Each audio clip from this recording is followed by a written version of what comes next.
Fils, Saint-Esprit, un seul Dieu, Amen. Que sa bénédiction repose sur nous tous, Amen.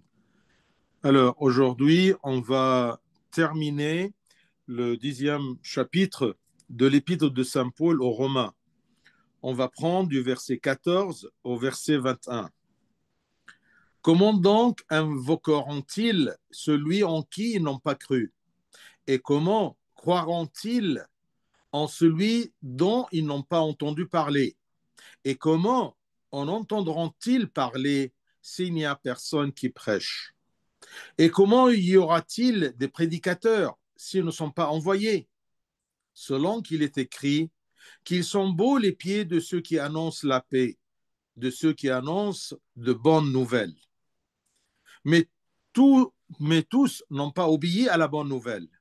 Aussi Isaïe dit-il, Seigneur, qui a cru à notre prédication? Ainsi la foi vient de ce qu'on entend, et ce qu'on entend vient de la parole de Christ. Mais je dis, n'ont-ils pas entendu? Au contraire, leur voix est allée par toute la terre et leur parole jusqu'aux extrémités du monde. Mais je dis, Israël ne l'a-t-il pas su?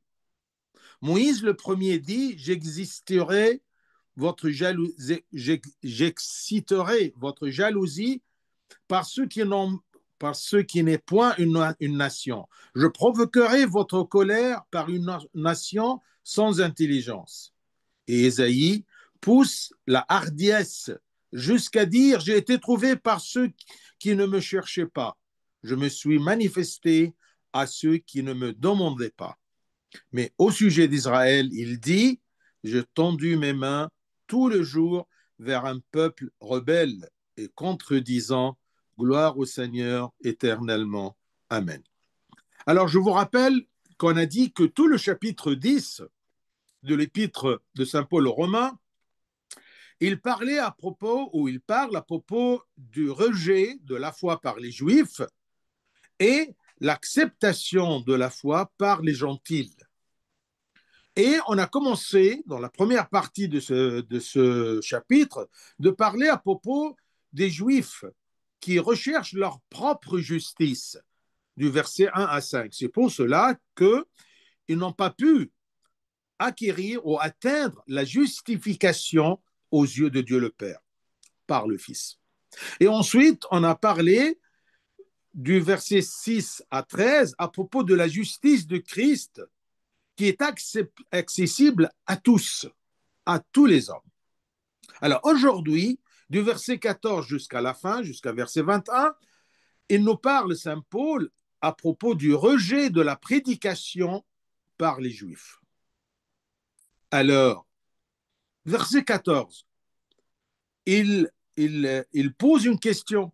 Comment donc invoqueront-ils celui en qui ils n'ont pas cru? Parce que le verset 13 dit, verset 13, car quiconque invoquera le nom du Seigneur sera sauvé. Mais comment peut-il invoquer le nom du Seigneur s'ils n'ont pas cru? Pour qu'une personne puisse invoquer le nom du Seigneur, invoquer le nom du Seigneur, c'est-à-dire prier le Seigneur, prier le Christ et le considérer comme son Dieu. Donc cette personne-là, elle doit d'abord croire en lui après avoir entendu parler de lui par un prédicateur. Comment donc invoqueront-ils celui en qui ils n'ont pas cru? Donc la foi est très importante avant d'invoquer le nom du Seigneur pour être sauvé. Et comment croiront-ils en celui dont ils n'ont pas entendu parler? Si on ne connaît pas le Christ, comment peut-on y croire? Et si on ne peut pas y croire parce qu'on n'a rien entendu à propos de lui, eh bien, comment peut-on nous être sauvés? Donc, vous voyez, on doit d'abord, par l'instinct humain, chercher le Christ pour savoir c'est qui est le Christ. Peut-être nous sommes tous nés dans des familles chrétiennes, mais on ne connaît pas le Christ. Nous sommes chrétiens parce que nous sommes nés chrétiens et baptisés. Mais est-ce que je connais le Christ? Est-ce que je connais le Christ et j'ai cru en lui?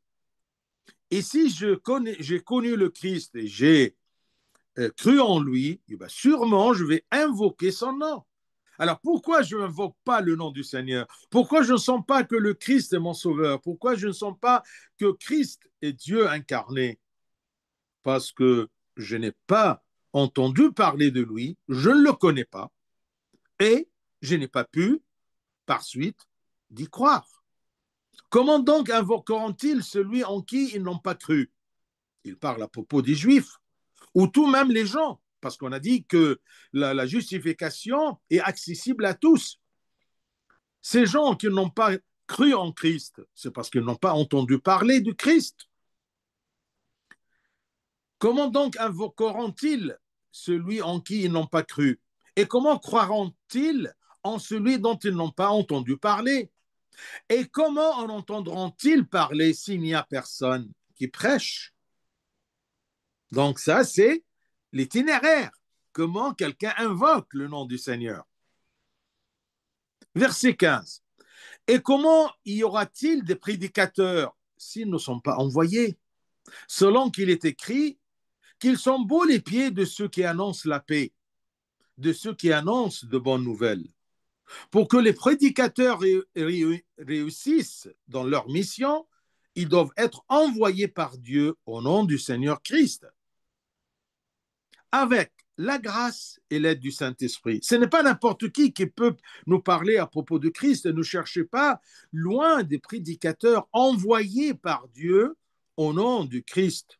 Parce qu'il y a des gens qui peuvent parler à propos du Christ, mais ils peuvent nous transmettre des fausses connaissances ou des valeurs qui ne sont pas vraiment les valeurs du Christ. Mais Dieu a envoyé ces prédicateurs-là, soutenus par sa grâce et par l'aide de son Esprit Saint. Et Isaïe, ici Saint Paul, il prend une référence de l'Ancien Testament parce qu'il est connaisseur de l'Ancien Testament.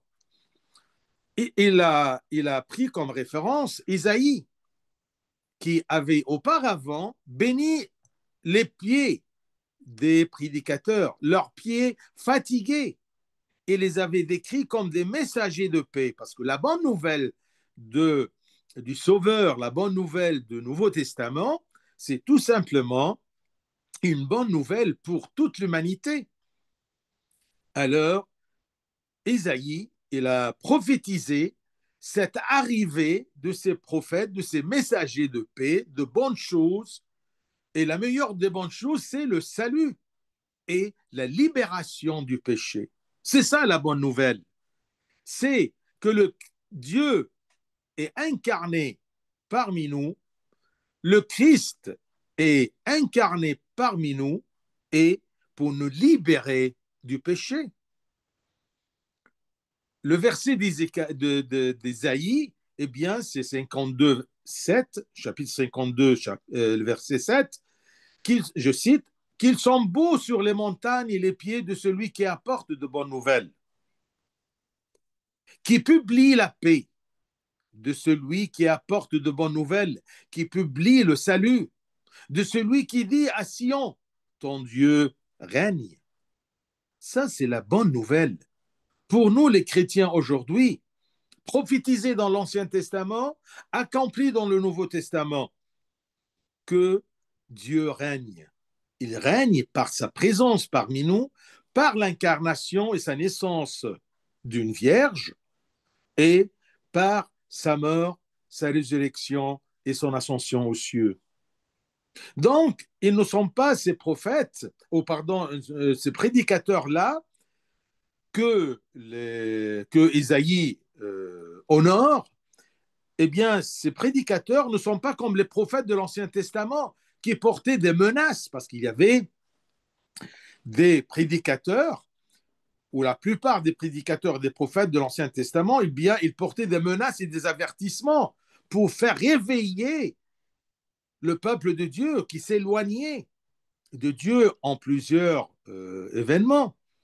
Alors, les prophètes de l'Ancien Testament portaient des menaces et des avertissements, et dont la bonne nouvelle était reportée jusqu'à la venue du Christ. Dès maintenant, dès la venue de Christ, eh bien, ce sont les prédicateurs de la bonne nouvelle. Les prophètes de l'Ancien Testament, leur, leur tâche n'était pas de transmettre la bonne nouvelle, mais de dire aux gens, attention, il viendra une bonne nouvelle. Préparez-vous, cramponnez-vous aux mains de l'Éternel pour pouvoir recevoir la bonne nouvelle. Et dès l'arrivée du Christ, même un peu avant, dès Jean-Baptiste, eh bien, il a commencé à dire, je prépare le chemin du Seigneur qui va venir en bonne nouvelle pour nous sauver et nous libérer du péché. Et en tant que serviteurs, nous nous demandons, nous, parce que chacun de nous, il doit être un de ces prédicateurs-là, par son comportement, par sa connaissance, par sa capacité de répondre aux questions des gens qui cherchent bien la vérité et la bonne nouvelle. Donc, en tant que serviteurs, nous nous demandons si la paix apparaît dans nos vies pour que chacun autour de nous soit attiré vers notre Christ, que nous témoignons. Ce Christ, le donateur de la paix. Quel genre de paix? Ce n'est pas la paix sur terre, ce n'est pas la paix entre les Juifs et les Palestiniens, non. Il y aura toujours des guerres, il y aura des jours, il y aura toujours des querelles entre les êtres humains parce que Dieu n'est pas présent dans leur cœur. Mais la paix, c'est la paix entre l'homme et Dieu, entre l'homme et lui-même. Il soit libéré du péché qui le sépare de Dieu. C'est ça la bonne nouvelle, que le Christ et les prédicateurs du Nouveau Testament, ils sont venus pour nous dire, vous êtes privilégiés maintenant, le Christ est mort pour vous, il est ressuscité pour vous, il est monté aux cieux et est assis à la droite du Père pour vous, pour nous libérer du péché, du pouvoir du péché. Ensuite, verset 16, et ça concerne les Juifs qui n'ont pas obéi à la bonne nouvelle, à l'appel des prédicateurs du Nouveau Testament, et aussi à chacun de nous, que ce soit même du peuple de Dieu, des chrétiens nés chrétiens, mais, d'accord, n'ont pas obéi à la bonne nouvelle. Verset 16. Mais tous n'ont pas obéi à la bonne nouvelle. Aussi Ésaïe dit-il, Seigneur, qui a cru à notre prédication? Ça, c'est une prophétie d'Ésaïe, que tous les prédicateurs du Nouveau Testament, ils vont se mettre devant le Seigneur en criant, en disant, Seigneur, qui a cru à notre prédication? C'est-à-dire qu'il y a beaucoup de gens qui ont entendu la bonne nouvelle. Ils ont appris à propos du Christ, mais ils ont choisi à désobéir, comme beaucoup de chrétiens aujourd'hui. D'accord? Comme les Juifs qui n'ont pas continué le chemin du salut et ils n'ont pas pu accepter le Messie parce qu'ils n'ont pas cru en lui malgré qu'ils ont entendu. Mais tous n'ont pas obéi à la bonne nouvelle. Donc les Juifs étaient censés être les premiers à croire à la nouvelle, à la bonne nouvelle du Nouveau Testament, et même à participer eux-mêmes à la prédication du Christ, comme le reste des apôtres, dont la plupart étaient des Juifs. Mais au lieu de cela, au lieu d'être les premiers à croire à la bonne nouvelle, à laquelle ils se sont préparés par les prophètes de l'Ancien Testament, eh bien, ils n'ont pas cru au message de l'Évangile. Mais ils y ont plutôt résisté au lieu d'accepter. Comme chacun maintenant, Dieu appelle tous les hommes, mais il y a des hommes nés chrétiens et ils continuent le chemin pour connaître, pour écouter et connaître et croire et invoquer le nom du Seigneur. Et il y a des gens qui ne sont pas nés chrétiens, même par l'instinct et la loi intérieure, ils doivent chercher le Sauveur, la vérité. Parce que le Christ a dit, je suis la vérité. Donc, l'homme, par nature, par la loi naturelle intérieure en lui, s'il est né loin du Christ, eh bien, par nature, il doit chercher la vérité. Et c'est qui la vérité? C'est le Christ. Et Dieu, eh bien, il se présente à tous à travers plusieurs moyens. Mais tous n'ont pas obéi à la bonne nouvelle. Comme les Juifs qui ont refusé. Ils étaient censés d'être le premier à croire et témoigner le Christ et la bonne nouvelle, comme je vous ai dit, à laquelle ils ont été préparés tout au long de l'Ancien Testament à travers les prophéties des prophètes, mais ils ont commencé à résister, à refuser, à résister à la bonne nouvelle.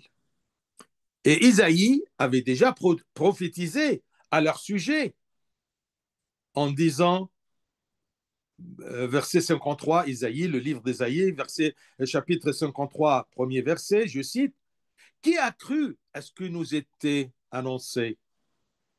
Qui a reconnu le bras de l'Éternel? Le bras de l'Éternel, c'est la force de la prédication. D'accord?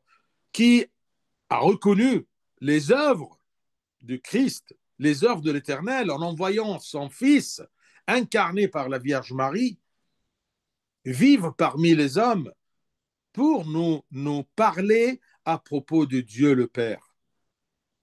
Qui? Tous n'ont pas obéi à la bonne nouvelle. Est-ce qu'aujourd'hui, chacun de nous qui nous sommes considérés comme le peuple de Dieu, nous les chrétiens, censés de suivre la bonne nouvelle et suivre le Christ, est-ce que on a refusé, on s'est lassé vis-à-vis de chercher le Christ, ou nous avons entendu, cru et convoqué le nom du Seigneur? Mais tous n'ont pas obéi à la bonne nouvelle. Aussi Isaïe dit-il, Seigneur, qui a cru à notre prédication? Bien sûr, ceux qui ont choisi d'obéir et de suivre, même si c'est toujours un petit troupeau, mais il y a toujours ceux qui ont cru et ceux qui ont suivi le chemin de la justification et du salut. Verset 17. Ainsi la foi vient de ce qu'on entend.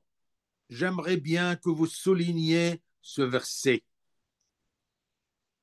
Eh bien, c'est le résumé de cette idée que Saint Paul présente en nous mettant en garde de ne pas croire et en réprimandant les Juifs qui n'ont pas cru, en disant, ainsi la foi vient. D'où la foi vient? Comment quelqu'un peut croire? Comme il a expliqué, il ne peut pas croire sans connaissance, sans écouter des prédicateurs.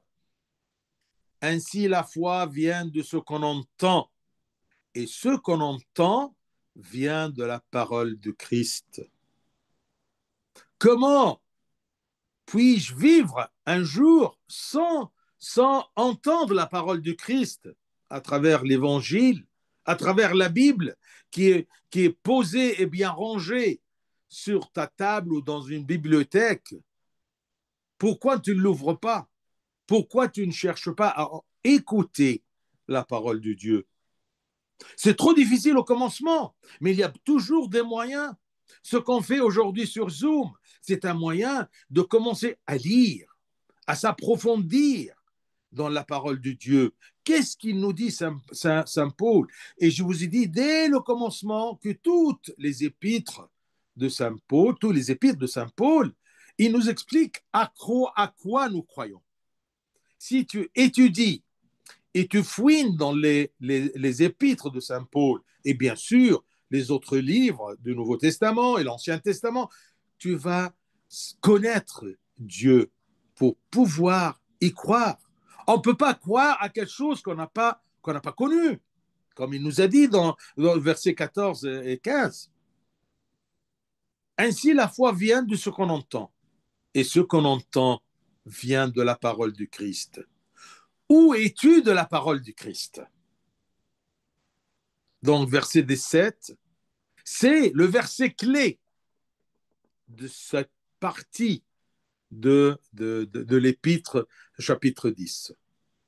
Donc, la foi s'acquiert en croyant à la nouvelle, en croyant à la bonne nouvelle, à l'incarnation du Fils de Dieu et à la rédemption de Christ qui a accompli sur la croix et par sa résurrection.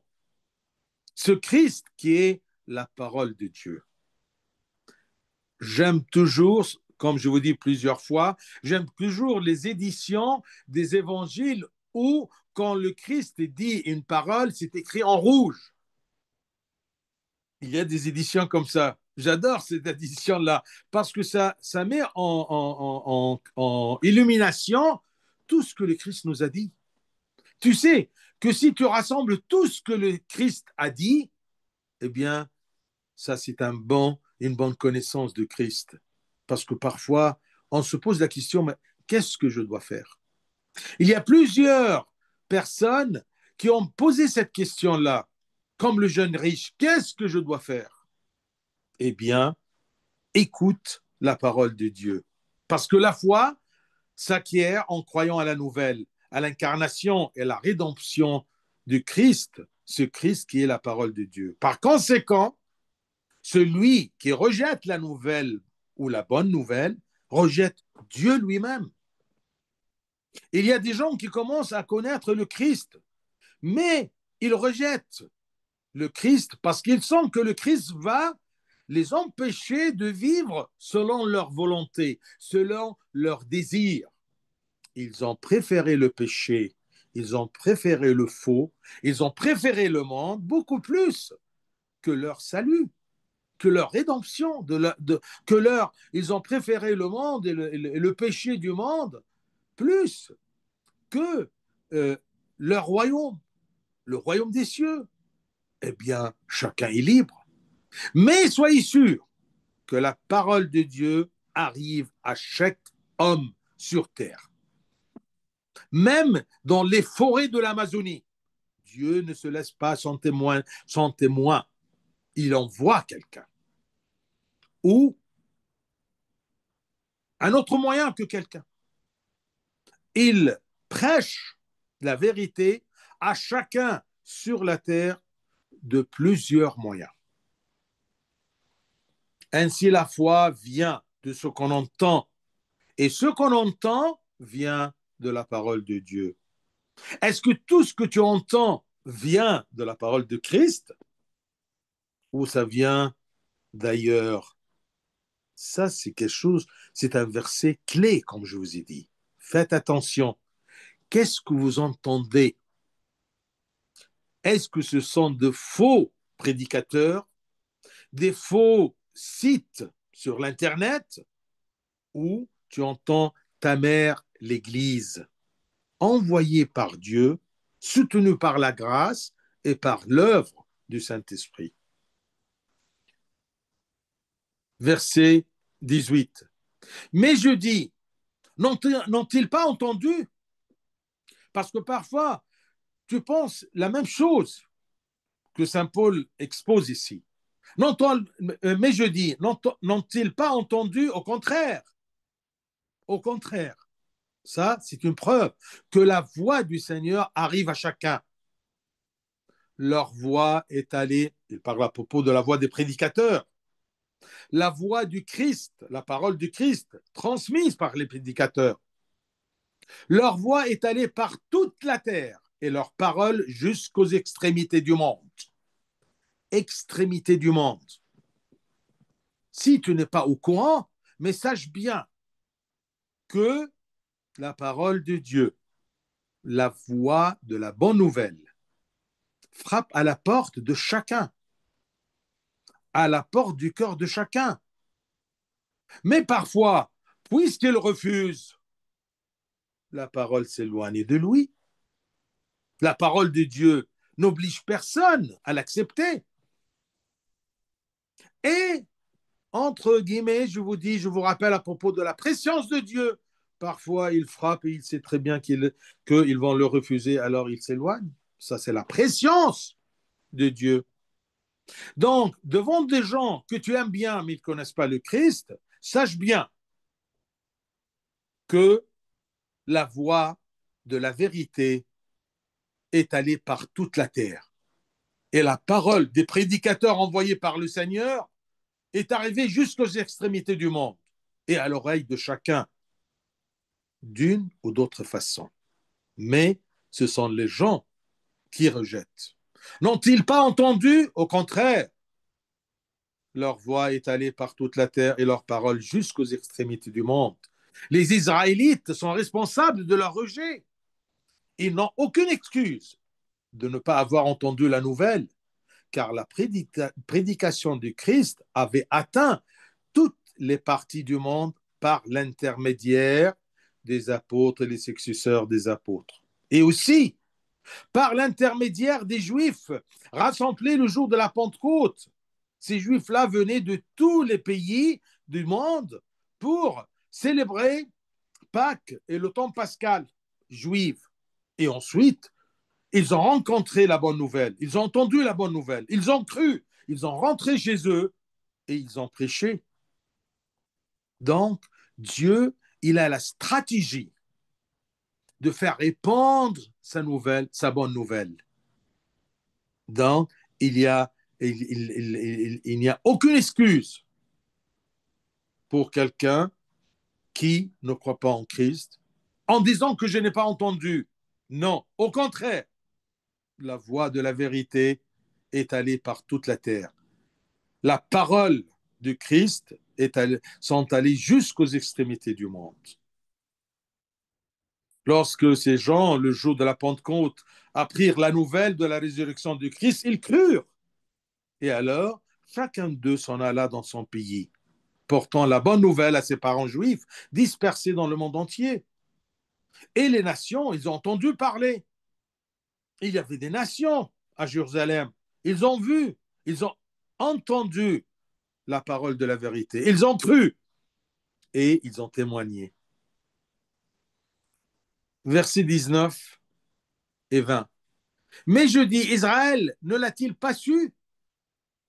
Est-ce qu'il y a quelqu'un sur terre qui n'a pas su?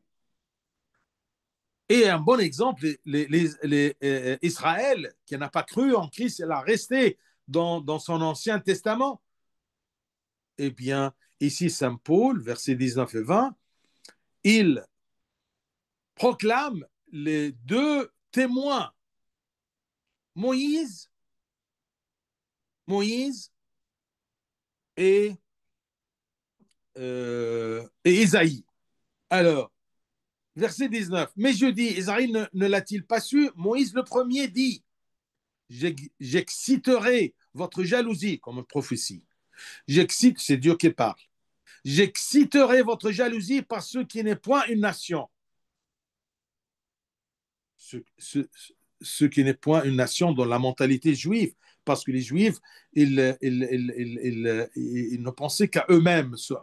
Eux-mêmes, les Juifs, c'est ça, la nation de Dieu, le peuple de Dieu élu. D'accord, les autres, ils sont néants. Comme, excusez-moi, les Juifs, ils considéraient celui qui n'est pas juif comme des chiens. J'exciterai votre jalousie par ce qui n'est point une nation.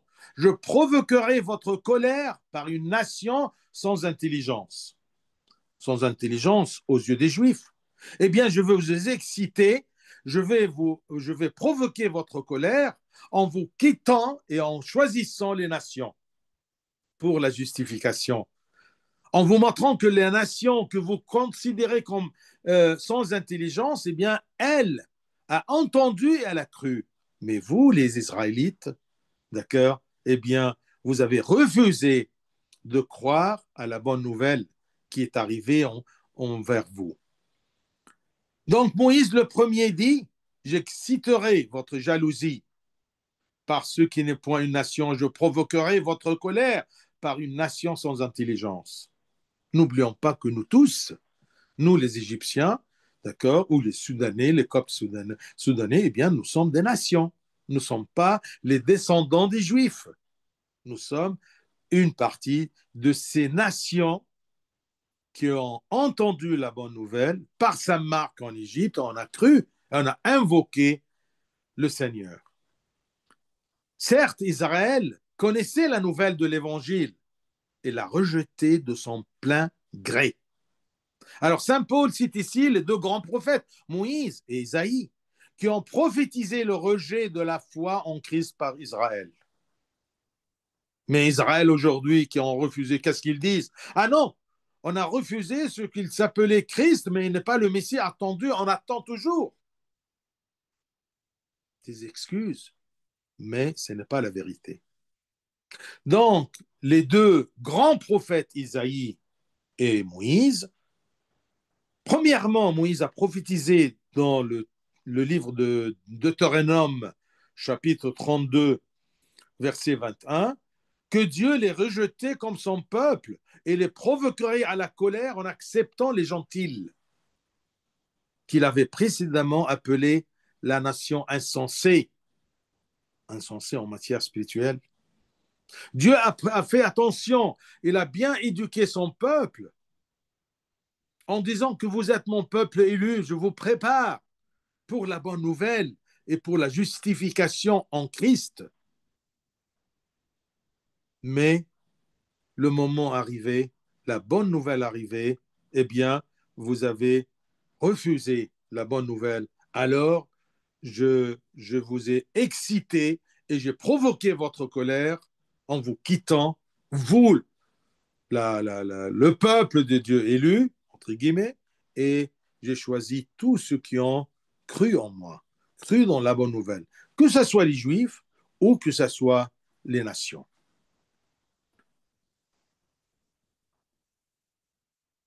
Dans le Deutéronome, comme Moïse a prophétisé, je vous cite, chapitre 32, verset 21, ils ont excité ma jalousie par ce qui n'est point Dieu. Ils m'ont hérité par leur vaine idole. Et moi, j'exciterai leur jalousie par ce qui n'est point un peuple. Je les hériterai par une nation insensée. C'est ça la prophétie. Deutéronome 32, 21. Que Dieu va provoquer la colère et la jalousie de, disons, son peuple élu qui ont refusé. Il va faire ceci comment? En acceptant toutes les nations. Parce que comme on a dit, et comme Saint Paul nous a enseigné, que la justification est accessible à tout le monde, à tous ceux qui croient en, en Dieu.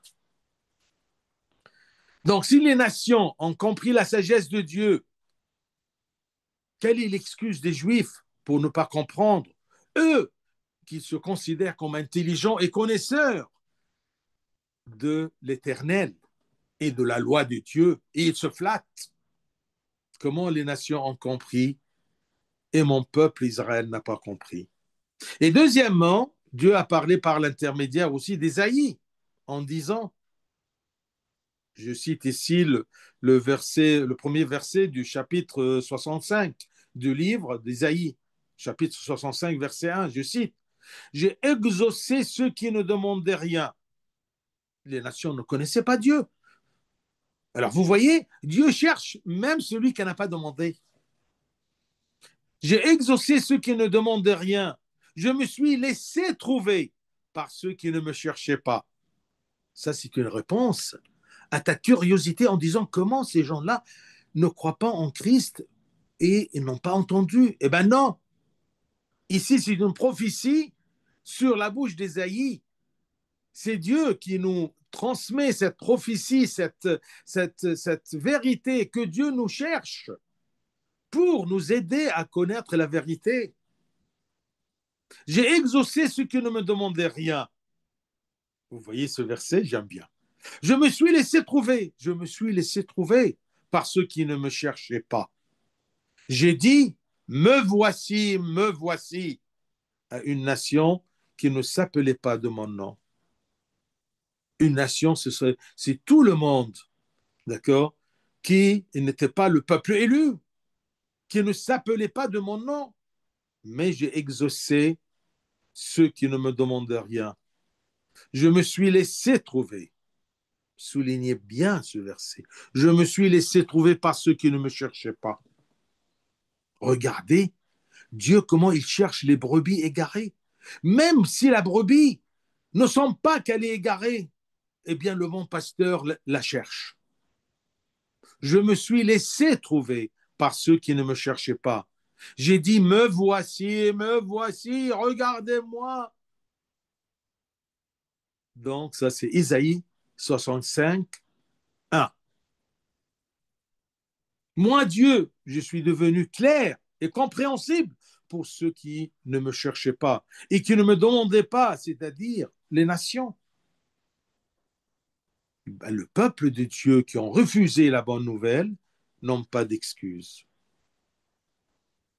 Ici, une personne extérieure à l'Église peut entendre parler de Christ et son cœur peut être rempli d'amour pour lui. Et cette personne peut offrir une forte un fort repentir et une vie nouvelle et sainte. Cette personne de l'extérieur de l'Église. Plus qu'une personne qui est religieuse de l'extérieur, de l'apparence et arrogante à l'intérieur. Comme le peuple de Dieu. Comme aujourd'hui, beaucoup de chrétiens, ils se disent chrétiens, mais ils sont des chrétiens de l'extérieur. Mais de l'intérieur, ils refusent l'appel de Dieu. Ne comptez pas sur votre habitude d'être connecté à l'Église, d'être membre de l'Église. Comme les Juifs qui étaient membres du peuple élu, ils sont refusés parce qu'ils ont refusé Dieu. Donc, ne comptez pas sur votre habitude d'être chrétien, d'être identité que vous êtes chrétien, mais ayez un repentir intérieur, vrai, sérieux. Et essayez de comprendre ce que vous priez, ce que vous entendez. Prenez le temps de connaître le Christ, parce que c'est ça qui compte. Non pas d'aller et revenir de l'Église, participer à des activités sociales de l'Église. Non, cherchez sincèrement à connaître le Christ pour y croire et pour invoquer son nom, pour l'adorer comme Dieu est sauveur. Je termine par le verset 21 et c'est la fin. Mais au sujet d'Israël, après qu'il a dit qu'il se laisse trouver par ceux qui ne le cherchent pas, il dit, mais au sujet d'Israël, il dit, j'ai tendu mes mains tout le jour vers un peuple rebelle et contredisant. Donc, quant à Israël, moi, Dieu, j'ai tendu la main vers eux avec amour tout au long du jour, tout au long de la période de l'Ancien Testament, par l'appel des prophètes et par les avertissements et par les prophéties. Mais leur cœur s'est endurci et ils m'ont résisté et sont opposés à moi. L'expression j'ai étendu mes mains, il y a beaucoup de pères d'église qui méditent ceci en faisant référence à la croix du Christ, où il a tendu ses bras vers l'humanité, obstinée qui a rejeté son salut. Cette humanité obstinée, cette humanité insensée qui a rejeté son salut. Il a tendu toujours le bras pour que vous profitez de cette croix, de sa mort pour nous. Le Christ a ouvert les mains afin que l'humanité se repente, mais il y a beaucoup qui l'ont refusé. Et ne dites jamais, Israël ne l'a-t-il pas su? Cette personne ne l'a-t-il pas su? Eh bien non. Dieu, il a envoyé sa voix par toute la terre et ses paroles jusqu'aux extrémités du monde. Donc, profitez-en que nous sommes dans le sein de Dieu, dans l'Église, ma mère. Profitez et cherchez à connaître, à entendre la parole de Dieu, pour connaître Dieu, pour connaître la volonté de Dieu. et croire en lui, croire en celui que je connais pour invoquer son nom. Gloire à lui éternellement. Amen.